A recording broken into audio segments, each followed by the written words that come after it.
You are watching on air Abdullah. आप देख रहे हैं हमारा शो चाचा भतीजा एंड इकोनॉमी, और मेरे साथ हैं अरहम नदीम। अस्सलाम वालेकुम। हाँ जी अरहम, मार्केट ने पहले सारे रिकॉर्ड तोड़ दिए हैं। पीछे पहले बहुत डाउन गई है, परसों ये ऊपर गई है एकदम। आज भी 520 पॉइंट्स में भी ऊपर गई है, अप्रॉक्सीमेट 525 पॉइंट के करीब करीब। लेकिन मार्केट ने रिकॉर्ड ऐसे नहीं तोड़ा। तो आप देखो कि मार्केट में बड़ा एक इशू रहा है। सबसे पहले वो क्या था, बजट का इशू आ रहा था कि जी बजट जो है वो उसके अंदर कैपिटल गेन टैक्स लग जाएगा। अब कैपिटल गेन टैक्स ये था कि जो कैपिटल आपने अपना इंक्रीज़ किया है, जो उसके ऊपर आपने गेन किया, उसके ऊपर आपको टैक्स पे करना पड़ेगा। अभी भी कैपिटल गेन टैक्स लगा हुआ है। जो फाइलर है उसने 15% देना है। मतलब अगर आपने 1000 रुपया कमाया है तो 1000 के ऊपर आपने 150 रुपया उनको देना है।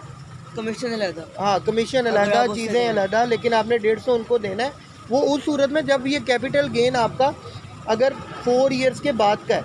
अच्छा। हाँ, और अगर बिलफर्ज आपने चीज़ होल्ड की हुई है और आपने डिलीवरी अपने पास रखी है, आपने सेल कर दी है, ईयर टू ईयर उसको होल्ड रखा है, तो फिर जो कैपिटल के ऊपर गेन आएगा वो आपको पे करना पड़ेगा। अच्छा। हाँ, तो वो कैपिटल गेन टैक्स की वजह से मार्केट काफ़ी ज़्यादा एक दफ़ा डाउन आई हुई थी। उसके बाद मार्केट में ये भी र्यूमर्स थी, आपको शायद पता होगा कि जीएसटी बढ़ा। जीएसटी तो शायद बढ़ा भी दिया उन्होंने, बढ़ा दिया मैंने। हाँ, 18% हो गया। 18% के करीब जीएसटी कर दिया। जो 15% जिन चीज़ों पे था वो 18% हो गया जी। इसके अलावा उन्होंने जो अदर टैक्सेस थे वो भी बढ़ाने थे मार्केट में। तो जो तीन, अभी आपको शायद पता होगा कि वो टेक्सटाइल इंडस्ट्री बड़े बुरे तरीके से गिरी है। अच्छा। मतलब आपको पता है, इंटरलूप आप देखो कितने ज़बरदस्त शेयर था। हाँ जी। उसने इतने ज़बरदस्त डिविडेंड दिए, सारा कुछ। इंटरलूप का शेयर आज 4 साढ़े 4 पे नीचे था। आज तो मेरे ख्याल से काफ़ी शेयर नीचे थे। गाड़ी में भी हम डिस्कस कर रहे थे, ट्रीट था। हाँ, और PIA PRL सारे आज नीचे थे। रिफाइनरी सेक्टर डाउन था, आपका ऑटोमोबाइल सेक्टर भी बैठ गया।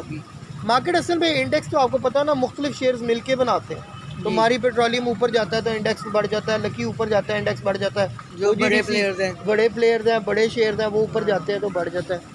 बेसिकली मार्केट जो आपकी नीचे आई थी ना, जो आपका मेन कंसर्न था, वो नीचे आई थी सिर्फ ये न्यूज़ की वजह से। फंडामेंटली तो कोई इशू था नहीं, बस ये था न्यूज़ इस तरह की थी जिसकी वजह से मार्केट डाउन आई। फिर उसके बाद वो बजट आ गया, मार्केट आपकी जनाब वो ऊपर चली गई। तो वो मार्केट अब ज़ाहिर बात है, आप देखो 3000 पॉइंट ऊपर गई है। हाँ जी। और आप ही कह रहे थे कि रिकॉर्ड, वाकई रिकॉर्ड है 3000 पॉइंट। आज तक कभी मार्केट ऊपर नहीं गई। बजट ने तो वैसे काफ़ी चीज़ों को इफेक्ट किया है। जैसे अब आप देख लें, हाइब्रिड कार्स की ड्यूटी कितनी बढ़ गई है। यार वो बात ये है ना कि असल में कोई भी मुल्क है वो एड से तो नहीं चलता ना जी। वो मुल्क अगर किसी भी गवर्नमेंट ने चलाना है, चाहे वो इमरान खान की हो, चाहे वो शहबाज शरीफ की हो, चाहे किसी की भी हो, चाहे आर्मी भी आके बैठी हो, लेकिन मसला ये है मुल्क चलाना तो रेवेन्यू जनरेट करने से होगा। ऐसे ही अब हमारी एक्सपोर्ट इतनी खास है कोई नहीं, हमारा कोई कमाई इतनी खास है कोई नहीं, बाहर से हमें डॉलर ऐसे आते नहीं है, तो फिर आवाम से टैक्स लेना ना उन्होंने, लग्जरीज के ऊपर टैक्स लगा रहे हैं। तो बाकी ये कि मार्केट अब बेटर परफॉर्म करेगी। एक देखो 3000 पॉइंट एक दिन ऊपर गई। कल मैंने वीलॉग में कैटेगोरिकली लोगों को कहा कि यार माल बेच लो, आप लोग माल बेच लोगे तो आपको नीचे माल मिल जाएगा। लेकिन वो जनाब उनको माल नहीं कुछ सिस्टम बना, लोगों ने, कईयों ने बेचा, कईयों ने नहीं बेचा। तो लेकिन ये है कि आज आप देखें कि मार्केट ऊपर थी लेकिन शेयर प्राइसेस सारी डाउन आई। लेकिन ये कि आगे इंशाल्लाह ताला मुझे लग रहा है कि मार्केट बेहतर हो जाएगी। मैंने आपको बजट के पॉइंट्स दिए थे यार, कोई बजट में क्या क्या चेंजेस आई। हाँ, तो वो व्हाट्सएप आप चेक करें ना, मैं आपको बल्कि मैं बताता हूँ, ये मैंने आपको भेजे थे, देखो ना ज़रा बजट के पॉइंट्स, तो सारी ऑडियंस को भी पता चले। सबसे पहले मोबाइल फ़ोन पर 18% सेल्स टैक्स लगा दिए इन्होंने। हाँ जी, लगा दिया। अब मोबाइल फ़ोन जो भी इम्पोर्ट होके आते थे ना, अब इससे कौन सा शेयर इफेक्ट होगा। एयरलिंक आपको पता है आईफोन इम्पोर्ट करता है। अब वो इम्पोर्ट जो करके ला रहे हैं, 18% जीएसटी लग गया, कंज्यूमर के ऊपर भी इफेक्ट आया। अच्छा। जो जिसकी बाइंग पावर थी बिल पर 4 लाख की, 3 लाख की, वो जब 18% ऊपर चला गया तो 3.5 या उसको 3.25 में खरीदना पड़ेगा।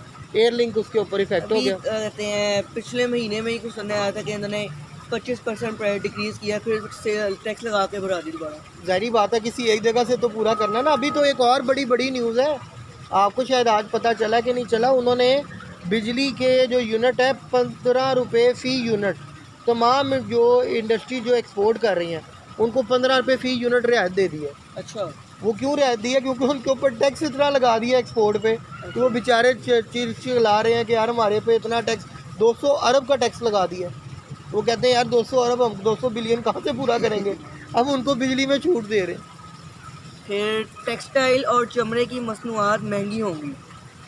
हाँ टेक्सटाइल, अब देखो ना यही टेक्सटाइल और चमड़े की मसनूआत क्यों महंगी हो रही हैं, यही रीज़न है कि वो उनके ऊपर टैक्सेस लगा दिए हैं। सेल्स टैक्स 15 से बढ़ाकर 18, वही जो हमने भी बात हाँ कर जो ली अभी है। हमने बात की है बिल्कुल। तांबे, कोयले, कागज़ और प्लास्टिक के स्क्रैप पर सेल्स टैक्स नाफिज। अब देखो ना ये एक स्क्रैप आइटम ऐसी थी कि कोई भी ना, मतलब अभी पिछले दिनों मैं एक व्लॉग भी देख रहा था, एक बंदा अपनी बाइक के साथ मैग्नेट लगा कर ना सारा दिन ना वो इकट्ठा करता था, मैग्नेट से ना लोहा इकट्ठा करता था, चीज़ें इकट्ठी करती थी। अब उन्होंने कहा कि सारा कुछ छोड़ो, तांबा, लोहा और ये जो जितनी भी चीज़ें, जब आप इनकी सेल करेंगे स्क्रैप की भी, तो सेल के ऊपर भी आपको टैक्स देना पड़ेगा। अब ज़ाहिर बात है जो ख़रीदेगा तो वो ख़रीदने के ऊपर भी वो उस हिसाब से ख़रीदेगा ना, क्योंकि उसने आगे सेल भी तो करना है, जी। और ख़रीदने पे भी उसको टैक्स पड़ गया और बेचने पे भी उसको टैक्स पड़ गया। तो उन्होंने ये नैरो हिस्सा पकड़ा कि यार ये तांबा है, क्योंकि लोहार है ना, आगे होता है लोहे का काम करते हैं मियाँ साहब तो सारे, तो ये सारा मामला है। फिर ये एक है नॉन कस्टम पेड सिगरेट। ये क्या नॉन कस्टम पेड सिगरेट क्या होता है? नॉन कस्टम पेड सिगरेट ऐसे था कि जैसे अब आपको शायद पता होगा कि अफ़गानिस्तान से कोयटा के रास्ते बहुत सारे ऐसे सिगरेट्स कंपनीज आती हैं जो कि कस्टम वगैरह पे नहीं करते, वो स्मगल होकर सिगरेट इधर आता है।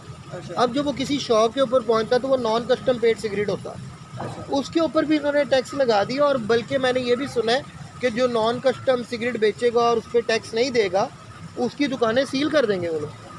तो क्या मतलब कि वो कुछ इम्पोर्टेड कंपनीज होती हैं जो जैसे ये आइडेंटिफाई कर सकें कि कौन सा नॉन कस्टम है। नहीं, वो ज़ाहिर बात है इनके इंस्पेक्टर्स जाएंगे, वो जाके शॉप्स को चेक